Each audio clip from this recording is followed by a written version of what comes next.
Beleza, irmãos? Boa noite para vocês. Atos capítulo 23. Eu olhei o capítulo 23 e pensei assim, esse vai ser rápido igual da semana passada, né? Aí eu comecei a escrever, e nas minhas contas eu fui até o versículo 10. Então não vai dar para fazer o capítulo inteiro hoje, tá?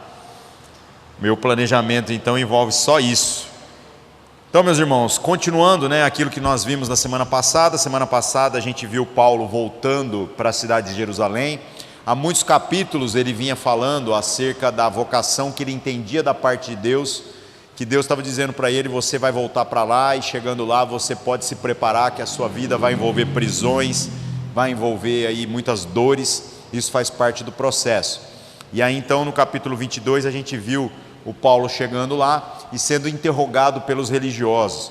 Aí foi aquela confusão danada, ele acabou sendo ameaçado de ser chicoteado, e ele fez aquilo que ele já tinha feito em outra situação, numa das suas viagens. Ele invocou a sua cidadania romana, virou e falou: olha, eu sou cidadão romano não pode apanhar desse jeito não, tem que ter um julgamento e tal. O capítulo 22 então terminou, fazendo com que ele fosse preso de novo, e ele aguardasse o dia seguinte para que ele fosse se defender perante o Sinédrio. Hoje nós vamos ver a defesa de Paulo perante o Sinédrio, e há muitas curiosidades embutidas aqui que são importantes, são coisas interessantes do capítulo, que vão trazer para nós assim, uma contextualização do ambiente que Paulo está vivendo, em que a igreja está vivendo, que vai enriquecer o nosso entendimento.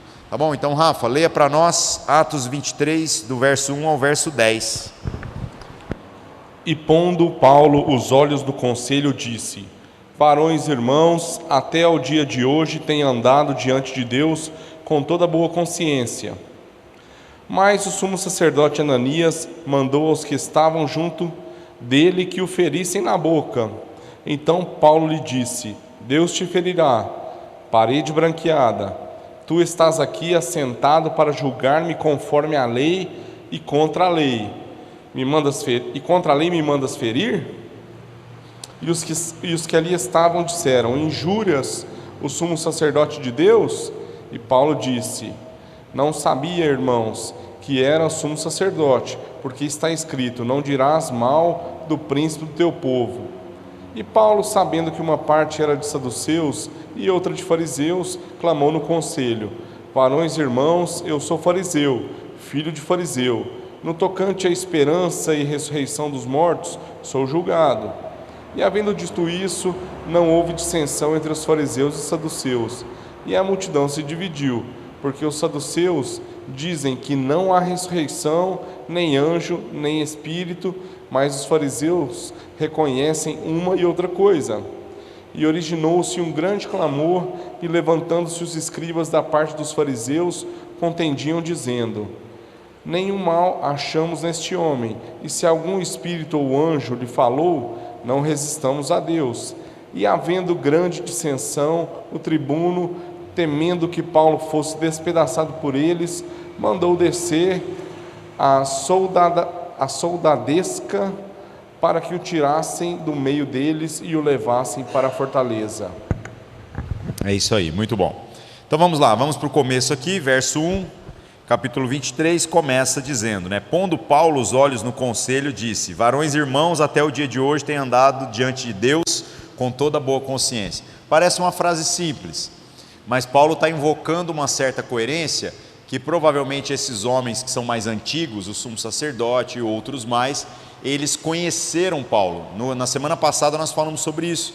A gente citou que já se passaram aí provavelmente quase 20 anos que Paulo saiu do meio dos fariseus, se converteu e depois partiu para a igreja, para as missões e tudo mais. Então não é algo tão imediatamente quanto aparece, a ponto dele voltar e ser reconhecido. Provavelmente os discípulos, os escribas, que são discípulos dos fariseus, que eram os que mais contendiam com Paulo e com toda a igreja primitiva, esses caras são mais novos do que Paulo. Então eles não reconhecem, a única coisa que eles sabem a respeito de Paulo é aquilo que eles foram instruídos, dizendo assim: esse cara aí abandonou a fé. Esse cara aí está pervertendo a nossa fé. E por isso já o odiavam. Só que quando Paulo chega para falar, ele não fala como um estranho, ele não fala como um gentil, ele é fariseu e foi disciplinado ali no sentido de ser doutrinado aos pés do fariseu mais respeitado da sua época, que era o Gamaliel. Então Paulo, quando começa a fazer qualquer tipo de argumentação, ele vai citando elementos da sua própria doutrina ali farisaica, e isso obviamente vai gerar empatia entre o público que ele está lidando. Então Paulo começa ousado, ele fala assim: olha, irmãos, eu tenho andado diante de Deus, até o dia de hoje com boa consciência, ou seja, o velho homem que eu era na religião judaica, na religião dos fariseus, eu quero dizer para vocês que eu continuo sendo. E aí, meus irmãos, o verso 2 demonstra uma coisa aqui que já complica um pouco a situação do que estava acontecendo ali. Porque Paulo, de tudo, tem só uma expectativa. A expectativa dele, ele já sabe que ele vai sofrer, ele já sabe que o negócio não vai ser tão confortável quanto ele poderia. Jesus já havia falado para ele que a vida dele seria de prisões. Mas é demais pedir um julgamento justo, é demais pedir que um mínimo de dignidade haja nesse processo todo. Então no verso 2 a gente vai ver aqui o sumo sacerdote tomando uma postura que nos preocupa. Diz assim, verso 2: mas o sumo sacerdote Ananias mandou aos que estavam junto dele que o ferissem na boca. Então imaginem a cena, está lá o Paulo, ele começa a defesa dele falando como um fariseu, com a mesma eloquência, com a mesma maneira, usando a mesma linguagem ali, e ele falou pouco, hein? Ele só falou a respeito dessa maneira de viver e da sua consciência. Um cara vira dentre eles lá e fala assim, dá um tapa, mas não é tapinha dá um murro na boca dele, fere ele na boca, porque o que ele está falando já está ofendendo a gente aqui e tudo mais. Meus irmãos, isso aqui já acabou com a esperança de Paulo de ter um julgamento justo. O negócio já começou viciado. Esse Ananias, ele foi sumo sacerdote entre o ano 48 e o ano 58. Este cara tem uma fama na história dos judeus que é muito ruim. Ele era conhecido por ser um homem ganancioso, então já era corrupto pela questão de dinheiro. Ele também era um homem insolente no sentido de que ele não respeitava ninguém, ele não respeitava absolutamente nada, ele era cheio de si mesmo, e ele era muito autoritário. Então um homem desse que chega a ser sumo sacerdote é uma verdadeira afronta, ao que a figura do sumo sacerdote deveria representar dentro da religião judaica, porque deveria ser um homem de bom testemunho. Então a gente vai vendo que o negócio tomou outra proporção. Esse homem é um típico político, é um coronelzão, que vai lá e articulou da maneira que foi possível para que ele chegasse até lá. Então ele se ofendeu, o Ananias aqui, com a ousadia de Paulo de se defender, porque ele achou assim, quem é esse cara para vir falar comigo aqui, desse jeito que ele está falando? Então fica muito ruim essa situação. O Ananias, meus irmãos, ele era uma pessoa tão odiada no meio da sua geração, que nós temos muitos registros históricos de tudo que foi acontecendo ao longo da vida dele. Então é legal esse cruzamento da história dos judeus com aquilo que a gente tem no texto bíblico, porque nós conseguimos ter um cronograma temporal mais preciso, a gente sabe em que ano que isso aqui aproximadamente aconteceu, que é o que eu falei aqui, entre o ano 48 e o ano 58. Aí chega no verso 3, Paulo responde a ele depois de ter tomado um murro na boca. Então o cara já está ali, sofrendo as dores por ser ousado em se defender, e Paulo responde um negócio aqui que causa uma grande confusão entre os estudiosos, porque, meus irmãos, as palavras dele já são duras, as palavras de Paulo, só que como que a gente consegue discernir também ironias que podem estar inseridas na maneira pela qual ele utilizou essa palavra? Então é complicado, a gente pode supor algumas coisas, mas nós não podemos afirmar a respeito das intenções. Então nós vamos tentar ficar mais ou menos só no que o texto está dizendo mesmo, Então no verso 3, então Paulo lhe disse, Deus te ferirá, parede branqueada, tu estás aqui assentado para julgar-me conforme a lei, e contra a lei me mandas ferir? Meus irmãos, responder ao sumo sacerdote não é uma novidade no ministério da igreja. o próprio Jesus fez isso lá em João capítulo 18, verso 22. Quando Jesus é interpelado lá pelo sumo sacerdote, né, que era o Anás, o que acontece? Jesus fala assim: se falei mal, dá testemunho do mal, e se falei bem, por que me feres? Então Jesus também questionou o sumo sacerdote. Não há uma novidade aqui na atitude de Paulo, a ponto de achar que ele está fazendo alguma coisa equivocada, né?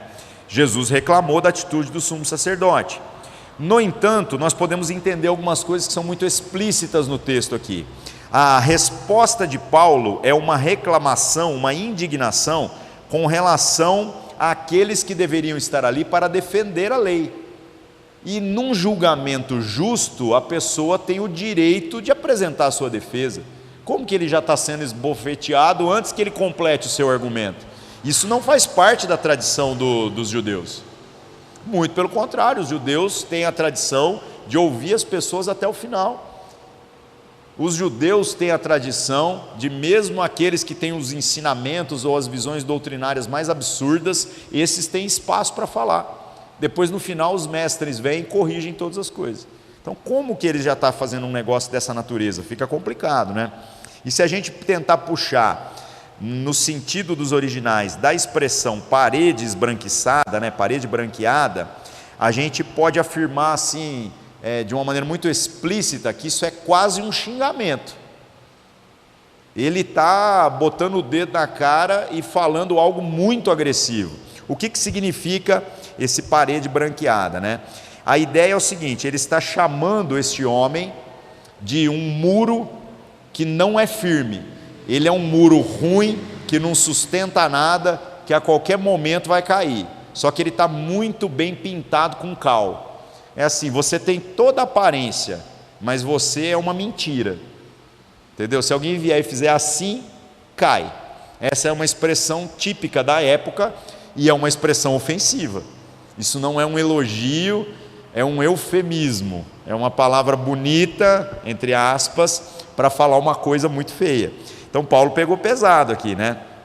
Mas, meus irmãos, nós temos que entender que a acusação de Paulo não está de toda errada. Tanto que ele fala: parede branqueada, você está aqui para me julgar conforme a lei, e contra a lei você me manda ferir? Gente, o Ananias era tão odiado na sua época, e essas atitudes dele no exercício do seu sacerdócio se tornou algo tão insuportável, que aproximadamente 8 anos depois desse acontecimento ele foi assassinado. E não foi pelos cristãos, não. Ele foi assassinado pelo seu próprio povo, pelos judeus. Então, gente, a gente vai vendo que o problema ali era muito maior do que a gente imaginava. Era um problema político, era um problema de governo, era um problema de coerência. Havia muitas coisas ali a serem consideradas. Só para a gente recapitular algumas coisas, meus irmãos. O que é a figura do sumo sacerdote? O sinédrio, que é este conselho dos judeus, ele é composto pelo grupo dos saduceus e pelo grupo dos fariseus. O partido dos fariseus, ele é pequeno, ele é menor, mas os fariseus caíram na graça do povo por conta da sua coerência. Por isso que eu já falei para vocês em diversas circunstâncias que nós precisamos às vezes ler a Bíblia com a mente um pouco mais aberta, porque toda vez que a gente vê Jesus conversando com um fariseu, você vê no fariseu um homem perdido, e não necessariamente uma pessoa que está buscando a verdade. Muitos fariseus se converteram, e muitos fariseus, ao se converterem, podem ter continuado vivendo como fariseus, só que agora eles criam em Jesus. Então ele não muda a sua prática, porque o fariseu, na essência, é alguém que valoriza muito os princípios da palavra de Deus do Antigo Testamento. Os saduceus, que são o grupo maior, eles são judeus de uma linha um pouco mais liberal, só que eles são radicais. Eles são liberais nas práticas, mas no final das contas, eles são muito radicais nas liturgias. Tanto que os saduceus, eles defendem a ideia de que Deus só pode, só quer, só deve ser adorado dentro do templo que está construído lá em Israel, e que foi destruído depois, no ano 70. Por isso que hoje, o judaísmo que existe é de linha farisaica. Não existe mais o judaísmo de linha dos saduceus, porque o templo não existe mais. Então a gente vai vendo o tanto que a destruição do templo se tornou oportuna, porque a gente vai ver aqui que alguns dos ensinamentos dos saduceus batem de frente com algumas coisas muito claras para nós na fé cristã. Então o Paulo, gente, está sendo julgado por um conselho onde a maioria de saduceus, a minoria de fariseus, mas os fariseus são homens muito habilidosos na pregação, na palavra, na argumentação em cima das escrituras, são homens que têm uma fama perante o povo de serem homens zelosos da vontade de Deus e daquilo que é o ensinamento, e eles também são muito populares entre as pessoas, apesar de ter os fariseus hipócritas, né? Aqueles que falam o que os outros têm que fazer, mas eles mesmos não fazem, mas não podemos generalizar, não são todos. Os fariseus eram mais próximos da população do que os saduceus. O saduceu, ele pensa que a espiritualidade é da porta para dentro, o fariseu acredita que é da porta para fora. Tanto que aquela pergunta da mulher lá no poço, a mulher samaritana para Jesus, quando ela diz assim: onde que Deus tem que ser adorado? Porque uns dizem que serve aqui no monte tal, outros dizem que tem que ser lá no monte tal, lá no templo. Então quem tem razão? A pergunta que ela está fazendo é essa, ela está falando assim: olha, tem um grupo que diz que é só lá, da porta para dentro, no entanto tem gente que está montando sinagoga aqui perto de mim. Então onde que eu tenho que adorar a Deus? E aí Deus fala, Cristo fala, né? Aquela coisa que fala que Deus quer ser adorado em espírito e em verdade. A única coisa que não importa é a geografia. E quando a gente foi passando sobre essa história toda, né? A gente vê lá no evangelho que a gente fez de Mateus, né? A gente vê o testemunho depois histórico dos fariseus, que os fariseus tinham aproximadamente 480 sinagogas na cidade de Jerusalém, como se fosse 480 pequenos grupos numa cidade de 25 mil habitantes. É muito. Então eles eram os religiosos, mas que estavam próximos do povo, que ensinavam o povo, enquanto que o saduceu estava lá naquela louvação eterna, com aquela visão muito medíocre, né? Dizendo assim: não, eu estou aqui porque eu estou fazendo para Deus, o povo que se dane, quem quiser saber alguma coisa que vem aqui. Só que o gentil, ele já era tratado igual um cachorro. Como que um gentil pode se converter ao judaísmo? Na visão do saduceu, de forma nenhuma. Na visão do fariseu, quando você tem uma sinagoga em uma região de pagãos, ele é tratado também como um ser de segunda categoria, mas de tudo, eles permitem, desde que ele tenha a devida reverência e fique no seu lugar, que ele seja um ouvinte para que possa aprender. E depois eles criam os caminhos para que essa pessoa possa até se converter à proposta do judaísmo.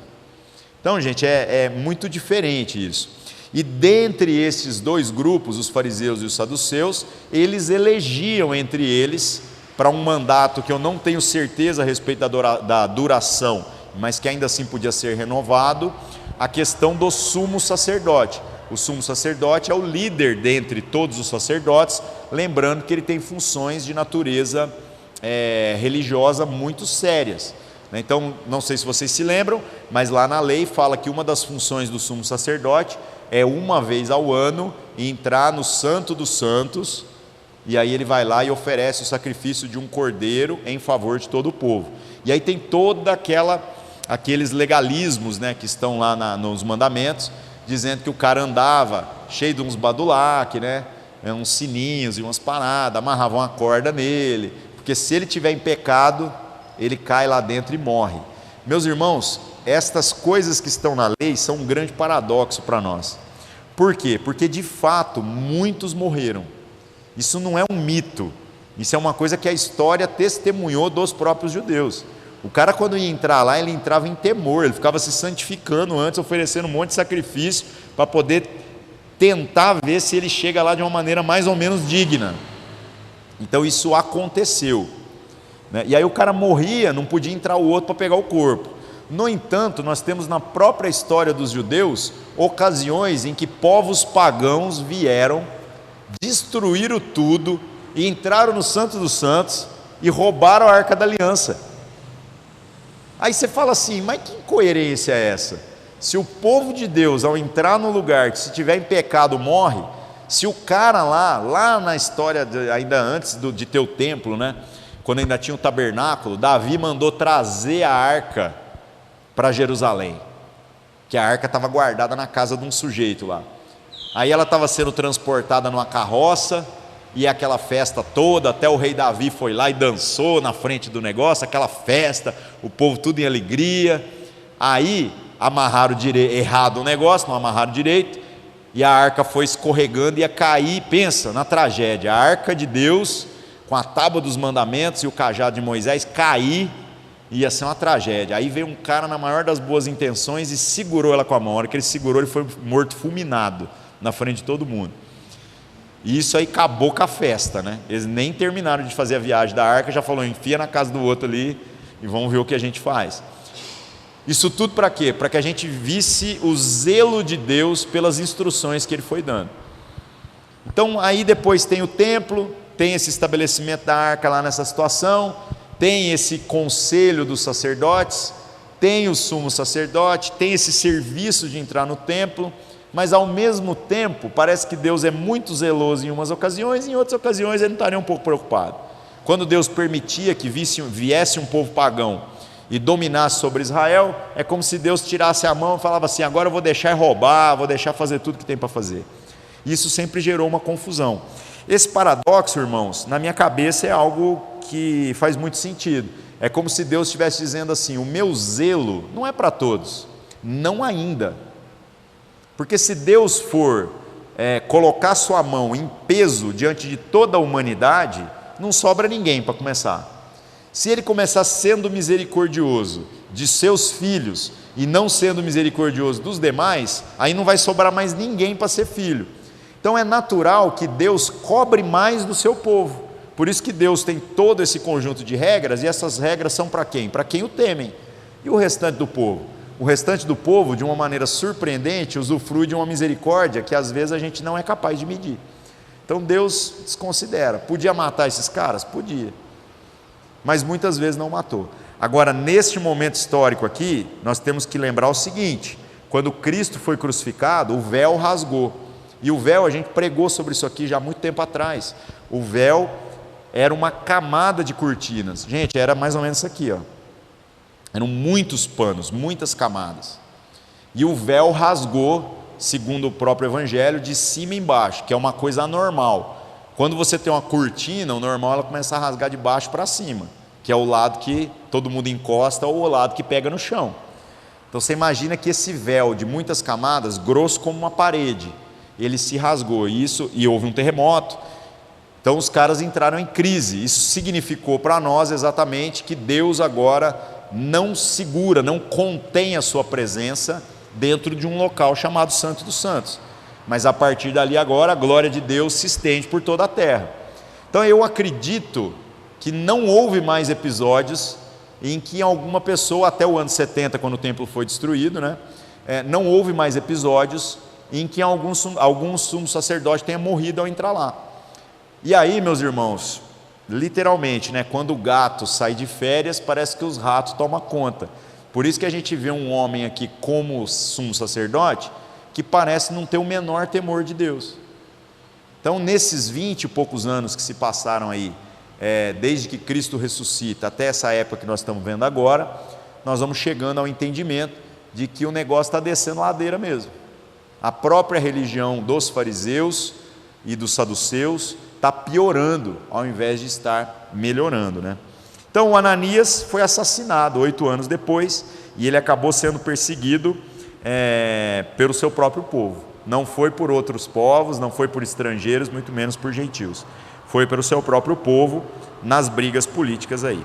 Aí no verso 4 e no verso 5, né, a gente vê as pessoas que estavam ali presentes censurando Paulo, apertando ele. Dizem assim então no verso 4: os que ali estavam disseram: injurias o sumo sacerdote de Deus?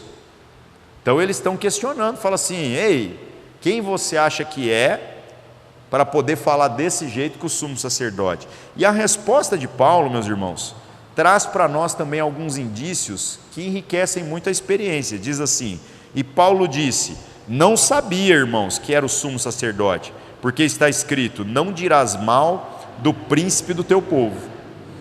Parece que hoje em dia não vale mais isso, né? A gente adora falar mal de todo mundo, né? Complicado, né, irmãos? Mas Paulo tinha essa consciência. Falava, esse cara pode ser um pilantra, mas se ele foi levantado como príncipe do nosso povo, como líder do nosso povo, então eu devo a ele um mínimo de respeito. Agora, o que quer dizer quando Paulo diz, eu não sei quem é esse cara, eu não sabia que ele era o sumo sacerdote? E algumas coisas a gente vai entendendo. Gente, os caras andavam fardados, eles tinham a roupa de sacerdote. Quando um cara desse andava na rua, era inequívoco o fato dele ser sacerdote. Você via e falava, ali um fariseu, ali um saduceu. Os fariseus, então, as roupas deles tinham franjas, e tinham uns badulaques, que quando o cara andava, acho que fazia até barulho. Então era muito fácil de você identificar quem era. O sumo sacerdote, então, pior ainda, um chapéuzão, né, aquela plaquinha escrito santidade ao Senhor. O cara é uma celebridade. Não há possibilidade de alguém estar na presença do sumo sacerdote e não saber que ele é o sumo sacerdote. Então, se Paulo teve essa confusão aqui, sabendo que Paulo veio desta cultura e que provavelmente até ele conhecia o Ananias, afinal nenhum fariseu ou saduceu novo seria ordenado sumo sacerdote. Então, por que ele não sabia dizer que aquele era o sumo sacerdote ou quem era o sumo sacerdote naquele povo? Então, os historiadores defendem que provavelmente esta reunião do conselho do Sinédrio é uma reunião extraordinária, meio que feita nas coxas mesmo. Não deu tempo dos caras irem lá e fazerem um negócio de maneira oficial. Então, estando o sumo sacerdote sem as suas roupas habituais, no meio de outros homens que também não estavam preparados para aquela circunstância, foi a pressa de tentar culpar Paulo logo de tudo aquilo que eles estavam acusando. Por conta disso, Paulo não reconheceu ele. Paulo não sabia que aquele cara era o sumo sacerdote, né? Outra coisa que os comentaristas falam muito a respeito disso, né? Pode haver aqui na acusação de Paulo, ao falar com essa pessoa, se ele suspeitou que ele poderia ser o sumo sacerdote, também uma certa ironia. A expressão já é forte, chamar ele de uma parede branqueada, né? Mas pode haver uma ironia. A ironia seria como se Paulo estivesse dizendo assim, olha, um homem que age assim nunca seria o sumo sacerdote. É isso que essa expressão que ele usa para falar, né? Só parede branqueada, tipo isso é um hipócrita mesmo, né? Você sustenta uma aparência, mas você não tem nada a ver com aquilo que é a sua real função. Só que, como eu já disse, irmãos, onde a Bíblia fala, a gente fala, onde a Bíblia para, a gente para também, né? É legal ver, eu gosto das ironias, eu gosto de ver Jesus também em muitas situações usando de uma certa ironia, que às vezes são coisas que a gente não pega no texto. Por exemplo, Jesus, em muitas ocasiões, quando respondia aos fariseus, que eram aqueles que tinham o maior conjunto doutrinário, o maior número de escritos a respeito da lei, em muitas situações Jesus respondia ao fariseu citando a própria doutrina dos fariseus. Meus irmãos, isso é o cúmulo da ironia, porque o cara está lá para refutar tudo que você for ensinar. Aí quando o cara te faz uma pergunta, ao invés de você dar a sua opinião, você cita o ensinamento do mestre dele. O que acontece? Ele acabou o assunto, não tem como ele refutar. E nós falamos sobre isso quando a gente fez lá os evangelhos, né? Quando a gente fez o evangelho de Mateus. Chega o cara para Jesus e fala, qual é o resumo da lei? E aí Jesus fala, ama a Deus acima de todas as coisas e ao próximo como a ti mesmo, toda a lei e os profetas depende disso. Aí o cara trava, porque o primeiro homem a falar isso foi o fundador da doutrina dos fariseus. Se o cara brigasse, falasse discordo, ele era excomungado do grupo dos fariseus. Então há uma ironia no ensinamento de Jesus, porque Jesus, gente, ele não tem essas crises, né, de quem é a autoria da frase, afinal ele é Deus, no final é tudo dele, né? Mas ele disse, quem disse isso foi o fundador da doutrina dos fariseus, e o que ele falou é verdade, então é verdade. Então é verdade. Essa semana teve um cara, né, nós estamos comemorando, hoje é dia 30, amanhã, né, aniversário da Reforma Protestante, 502 anos, né? E aí teve um cara que eu postei um negócio lá, citei uma frase na internet do Lutero, e o cara veio me criticar. Eu até entendo que ele falou assim, cara, como que você cita o Lutero? porque o Lutero fez isso, e fez isso, e fez isso. Eu falei assim, mano, mas eu sei de tudo isso que ele fez, e você concorda? Eu falei, mas eu disse que eu concordo. Aí ele, não, mas como que você cita a frase de um cara que errou tanto? Eu falei, irmão, para de citar minhas frases então, hein? Porque eu não tenho essa presunção de achar que eu tenho razão ou estou certo em todas as ocasiões. Aí eu fui falando para ele, eu falei assim, eu acredito que a verdade, para começar, a verdade é uma pessoa, né? Jesus fala, eu sou o caminho, a verdade e a vida. Então, a verdade, na boca do diabo, continua sendo a verdade. E aí eu falo para os caras, eu acho estranho, quando eu cito uma frase do Chico Xavier, ninguém se ofende, só os crentes. O espírita não se sente ofendido. Aí o cara fala assim, mas tem frase do Chico Xavier boa? Ué, se o que ele falou, pontualmente, está alinhado com aquilo que a palavra de Deus diz que é verdade, ué. E eu não tenho pudor nenhuma de dar autoria para o Chico Xavier. Agora tem um tanto de outras coisas que ele falou que eu não concordo, porque eu lendo a Bíblia eu entendo de maneira diferente. Aí o cara falou assim, você citaria Hitler? Falei, citaria, mas eu já li bastante coisa de Hitler e não achei nada que valesse a pena.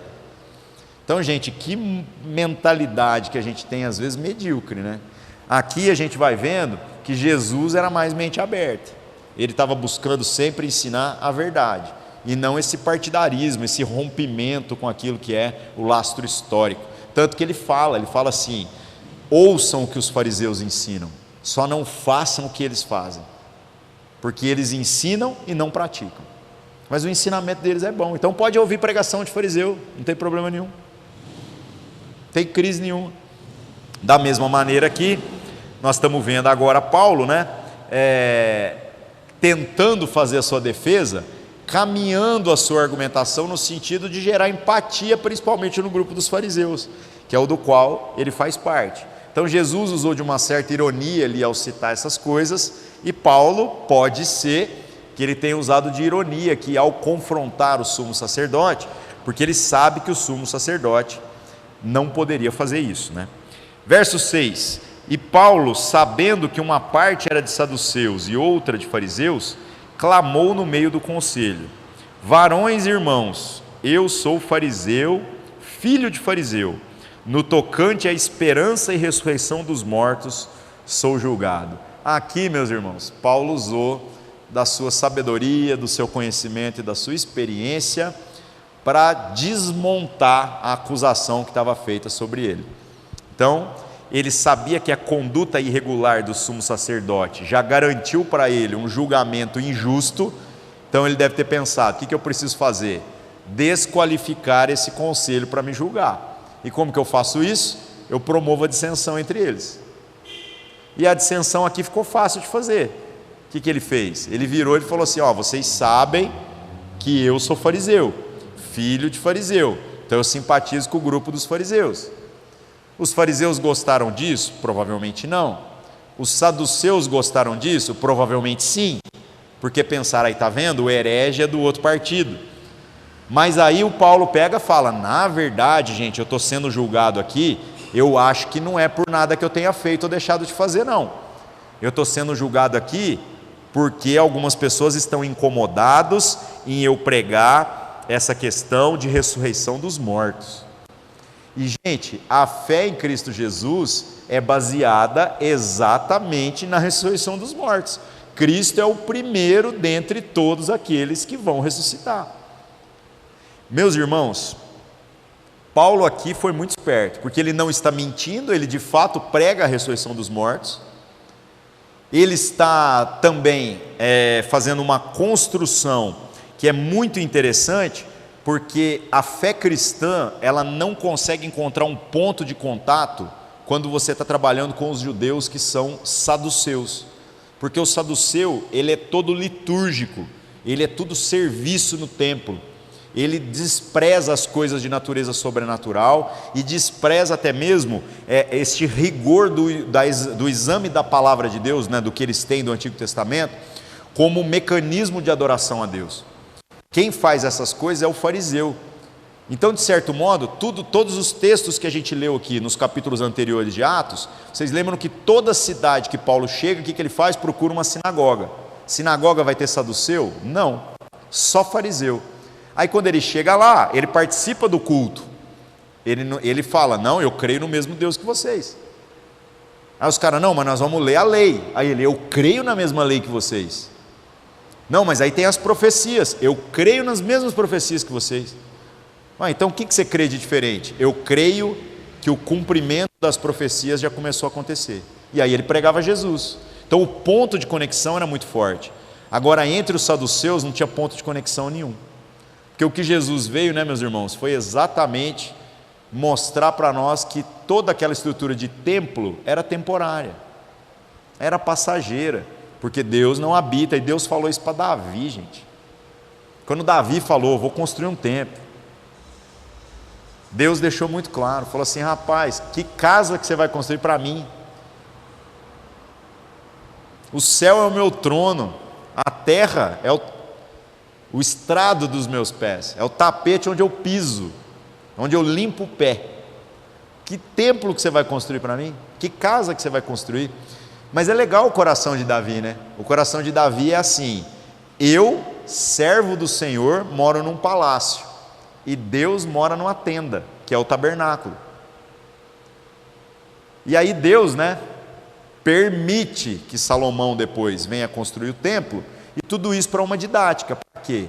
Para que Deus pudesse mostrar depois, lá em Jesus, o véu rasgando lá, e depois o templo sendo destruído, e aí o cristianismo surge como essa proposta que transcende os templos. Porque onde é o templo que Deus habita? A sua igreja. Ele está em nós, né? E não em paredes que nós somos capazes de construir. Então, meus irmãos, Paulo aqui cutuca na ferida mesmo, fala, vou desqualificar esse negócio. Então ele fala, na verdade eu acredito que eu estou sendo julgado por causa da questão da esperança na ressurreição dos mortos, que é a pregação de Cristo Jesus. Verso 7, tendo dito isto, houve dissensão entre os fariseus e os saduceus, e a multidão se dividiu. Aí o grupo dos fariseus é menor, mas tem mais público, os que estão em volta para acompanhar o julgamento. Os saduceus são muitos, mas não tem público. Imagina o carnaval que isso aqui virou. Gente, lembra, a gente viu isso nos capítulos anteriores, de como que os judeus são teatrais. Então quando eles veem alguém falando uma heresia, eles rasgam a roupa. Quando eles se arrependem, eles vestem roupa de saco e jogam poeira na cabeça. No capítulo anterior aqui, quando Paulo começa a falar uma coisa que eles não concordam, eles arrancam a capa e começam a fazer poeira para jogar poeira no Paulo. É uma coisa teatral. Agora imagina esse grupo todo teatral, todo performático, se dividindo, uns contra os outros. Acabou o julgamento. Porque para ter um julgamento ali, eles no mínimo têm que ouvir Paulo, cada um falar, e depois de todo mundo falar, eles fazerem uma votação para poder proferir uma sentença, chegar num acordo de alguma forma. Só que quando Paulo provoca essa questão neles, eles começaram a brigar entre eles. E aí eu imagino que deve ter sido um circo, gente rasgando roupa, gente jogando poeira, tudo ao mesmo tempo. Um circo. Se Paulo não riu no meio desse negócio aqui, eu não duvido nada, viu? No meio dessa situação, falar assim, conhecer um pouquinho é bom, né? O que aconteceu? O verso 8 explica, né? Os saduceus dizem que não há ressurreição, nem anjo, nem espírito, mas os fariseus reconhecem uma coisa e outra. Olha que coisa legal, gente. Então, o fariseu, ele tinha uma tradição muito detalhada em cima daquilo que eles tinham na escritura do Antigo Testamento. O fariseu, gente, ele acreditava não apenas em ressurreição, como eles criaram até mesmo uma hierarquia de anjos e de demônios. Vocês já viram que tem uns crentes que às vezes abraçam esses pacotes tudo, né? Que os caras falam assim, não, tem os anjos, aí tem os arcanjos, aí tem os querubim, e tem os serafins, e tem não sei o que lá, e lá. E a gente vê uns crentes falando disso numa propriedade. Sabe onde os crentes arrumaram isso? Na doutrina dos fariseus. Vou dar uma dica boa para nós com relação a isso. É tudo anjo. Tem uma hierarquia? Eu acredito que sim, porque é um exército, né? O próprio Jesus, quando fala em legião, ele se refere usando uma nomenclatura militar. Os anjos portam espada, os anjos são guerreiros, então eu não tenho dúvida de que é um exército, está tudo certo.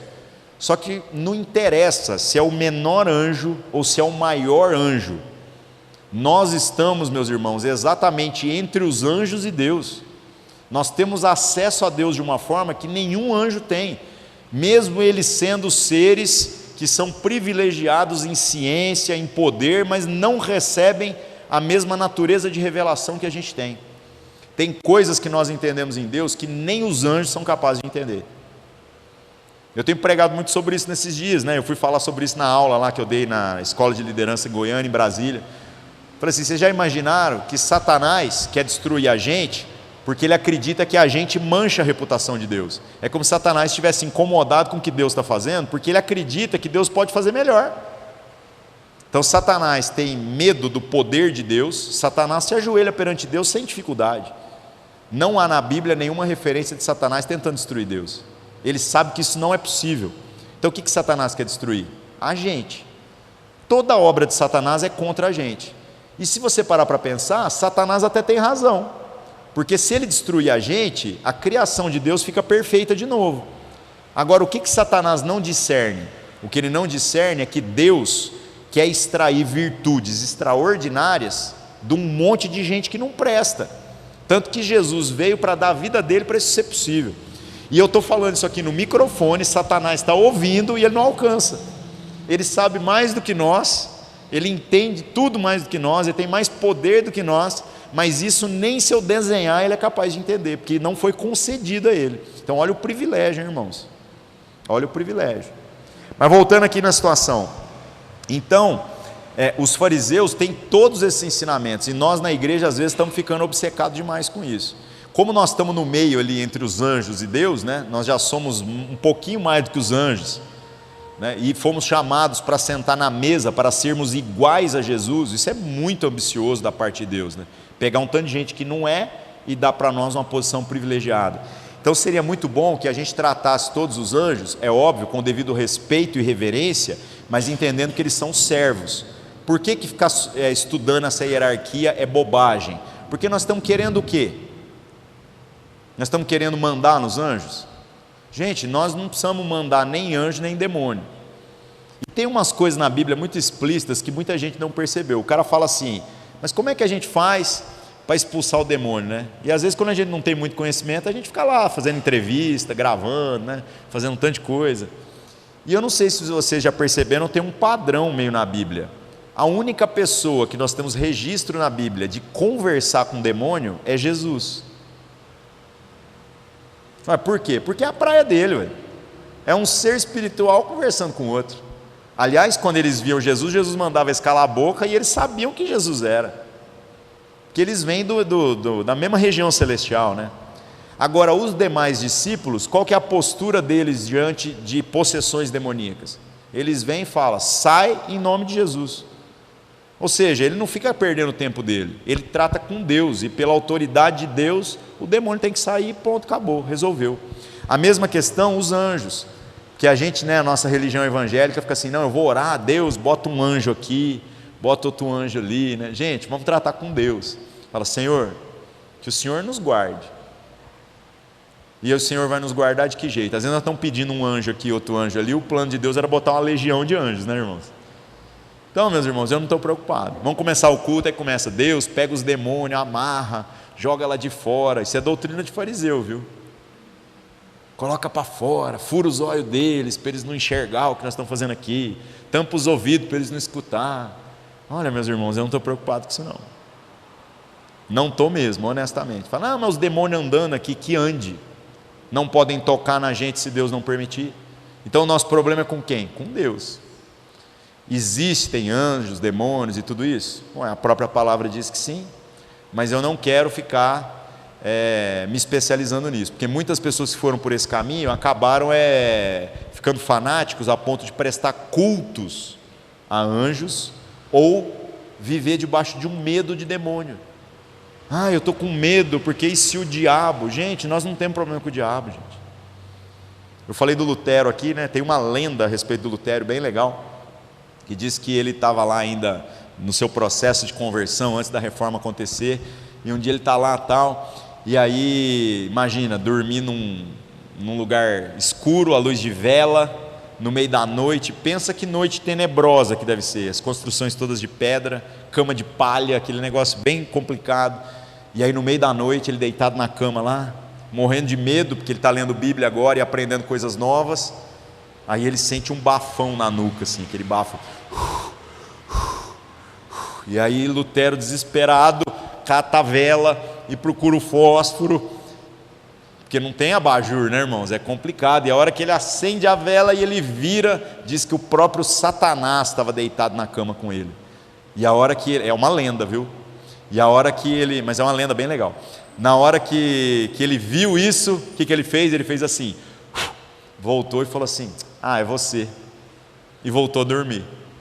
E aí depois a explicação é que ele fala assim: até o diabo é o diabo de Deus. Ele fala: então o meu problema é com Deus. Eu achei que era alguma coisa que eu deveria me preocupar. É só o diabo. Então esse pensamento é um pensamento, né? É óbvio, né, irmãos, que isso provavelmente é fruto de uma pregação que foi ilustrada e depois acabou se tornando uma lenda. Mas é genial. É genial. Nós não temos problema com Satanás. Paulo aqui então bate de frente com essas coisas todas. Verso 9: originou-se um grande clamor, e levantando-se os escribas da parte dos fariseus, contendiam dizendo: nenhum mal achamos nesse homem, e se algum espírito ou anjo lhe falou, não resistamos a Deus.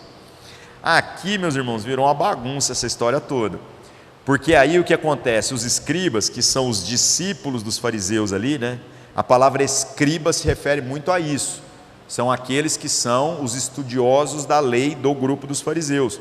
Mudaram de lado, passaram a apoiar Paulo explicitamente. E a frase que eles citam aqui é muito similar à frase que o Gamaliel falou lá no começo, quando Pedro e alguns outros foram presos, e aí depois deles levar uma chicotada, os caras reuniram o sinédrio e falaram assim: como que a gente faz para esses caras pararem de ensinar essas doutrinas aí?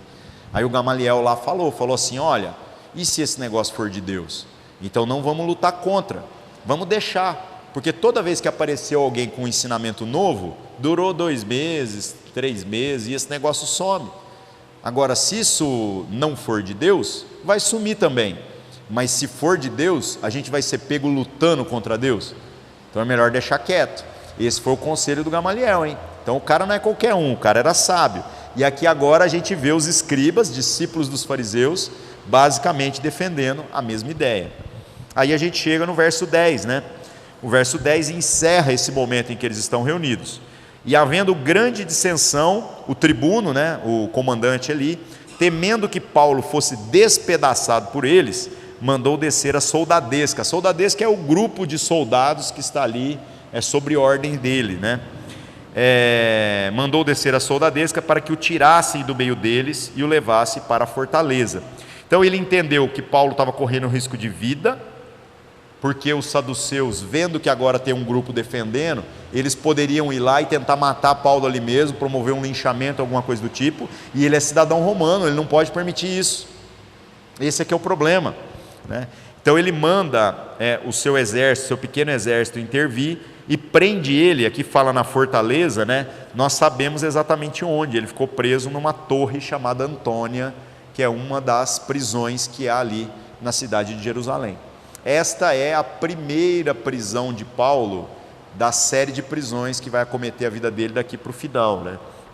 Ele já foi preso antes? Foi, já aconteceu, mas foi de 1 noite, 2, né? Agora daqui para frente a vida dele praticamente é debaixo de cadeias, né? Só depois, durante algum tempo em Roma, é que ele permanece livre até depois ser acusado novamente e ser preso, tá, meus irmãos?